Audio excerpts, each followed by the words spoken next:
Kumusta mga ka-Titans, dito naman tayo sa vlog ngayon gabi sa Batang Quiapo Hatol. Unang-una sa lahat, ito ay teaser video lamang para ma-update sa Batang Quiapo. Salamat po. Ito si Camille ay nagtanong kay David kung sino si Makang at sagot ni David ay kababata ni Tanggol. Ito si Warden Annie nag-ikot sa basketball court kung saan doon ang mga inmate. Ngayon ito si Olga nagmamadali sa pagtawag kay Warden kung saan sinabihan siya na may papasok na grupo at may tao siya gusto pahirapan ito si Tanggol dahil malaki atraso sa kanya, magbigay siya ng 3 million sa ulo ni Tanggol.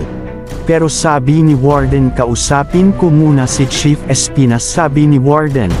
Ito si David ay nakaupo ito habang si Camille ay may ginagawa. At dito nagring ang phone ni David at ito ay sinagot ni David at sinabi ni Beng na magkita sila. Kaya umalis kaagad ito. Sabi ni General Pacheco Agustos na palabasan muna sila sa Bartolina at ikulong. At ayon pinalabas agad nito ni Colonel Suarez sina Berting, Turco, Supremo, Lucio. Dito nakita ni Reger ang mga hitsura nila at duguan at sabi ni Reger ay anong nangyari sa kanila sir, at dito sinabi ni Reger na police brutality ito sir, kaya ito si Colonel sinabi na mga magnanakaw sila sa bahay ni General Pacheco Agustos. At dito sinabi ni Supremo kay Reger na mabait si Tanggol at minsan natulungan na rin kami ni Tanggol. Dito ay dumating si Edwin at nagsabi na kayo muna bahala kasi busy ako sa kasal ni Makang, at dito nagpainom ito. At nag-iwan ng droga, ito ay ibenta ito.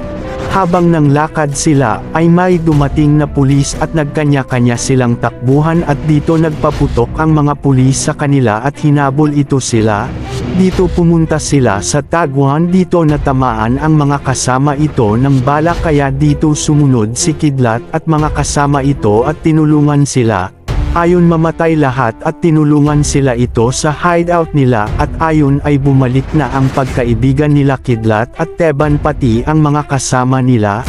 Dito ay nagkaayos na sila grupo. Dito nag-usap sila David at Beng tungkol kay Tanggol at Makang kung kaano-ano sila. Sabi ni David ay kababata namin sa lugar. At ito si Beng ay gumawa ng paraan para i-log out si Makang. At ayon biyahe na sila sa correct island at pinasok na sila sa kulungan at dito ay welcome sila sa loob ng kulungan. Abangan sa Lunes, huwag kalimutan e-subscribe ang channel. Salamat po.